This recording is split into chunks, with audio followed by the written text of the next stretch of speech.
But in keeping with tradition, we're going to kick off with a shootout. Yes, and this week I'm in two very grown-up hot hatches, a VW Golf GTI and a Subaru Impreza WRX. Both cost around 20 grand, but which will reign supreme here? The Golf GTI is a former fifth gear car of the year and won our hot hatch group test in the last series.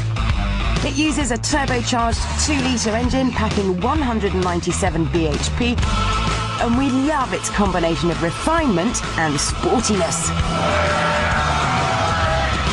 Its latest rival is the Subaru Impreza WRX. It uses a 2.5-litre turbocharged engine, producing nearly 230 bhp, but it's a heavier car. It's also four-wheel drive, so will that extra traction help it beat the Golf? We'll let the VW set the benchmark.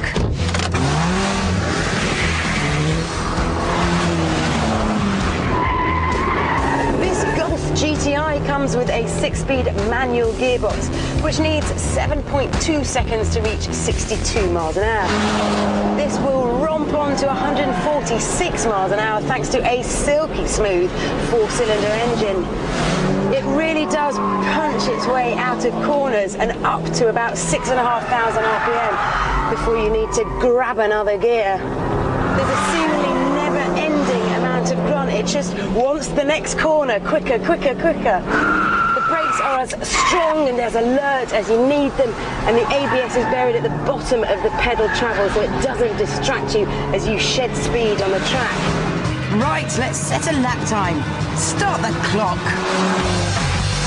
Bit of a lift there for that first left-hander.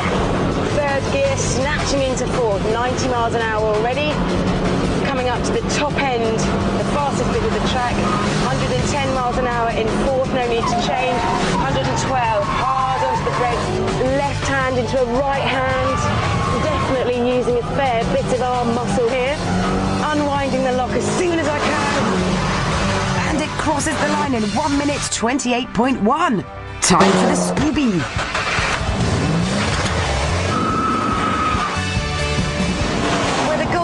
And looked sturdy and well built in the cabin, this Subaru doesn't feel, well, quite so sturdy. It does have 30 brake horsepower more though, so immediately it wins in the power to weight fight.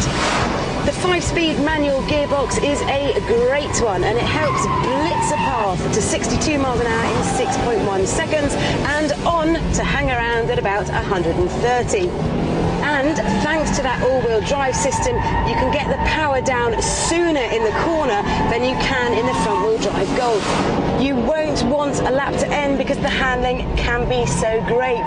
And if you want to play the rally star, then there is always the handbrake. So can it beat the Golf? Start the clock.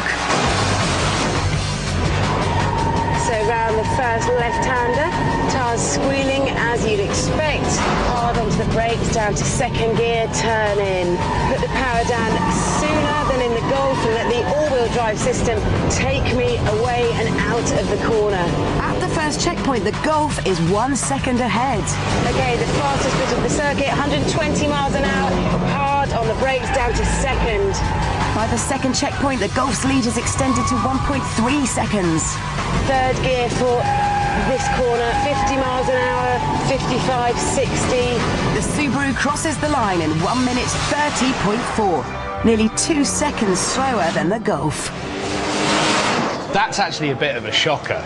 I mean, I know the GTI is good, even TIFF rates it on a track, but I thought the extra grunt of that WRX might give it the honours. It does have better power to weight ratio, but the GTI just turned in better and rose to the challenge.